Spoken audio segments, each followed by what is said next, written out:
আসসালামু আলাইকুম সুপ্রিয় দর্শক শ্রোতা। আজকে আমি আপনাদের নতুন একটি চারার ভিডিও করতেছি। দেখেন, এই যে চারাগুলো দেখতে পাচ্ছেন, এগুলো 3 বছর বয়সের মধ্যে নারকেল ধরে। মাত্র রোপণ করার 3 বছর পর থেকে এগুলোতে নারকেল ধরবে। আপনারা নিতে চাইলে স্ক্রিনে দেওয়া নম্বরে যোগাযোগ করুন। আজকে যে চারাটি দেখতে পাচ্ছেন আপনারা, অনেকেই চিনছেন যে এটা কি চারা, অনেকেই হয়তো জানেন না এটা কি চারা। এটা হচ্ছে ভিয়েতনামি নারকেল চারা। ভিয়েতনামি নারকেল চারা দুই রকমের হয়ে থাকে, একটা হচ্ছে সিয়াম গ্রিন, একটা হচ্ছে সিয়াম ব্লু। আপনারা যে চারাগুলি দেখতে পাচ্ছেন এখন, এইগুলো হচ্ছে ভিয়েতনামি সিয়াম ব্লু।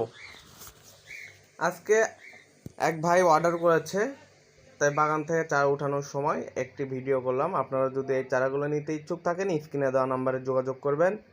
এগুলো 3 বছর বয়সের মধ্যে নারকেল দিয়ে থাকে। আমাদের কাছে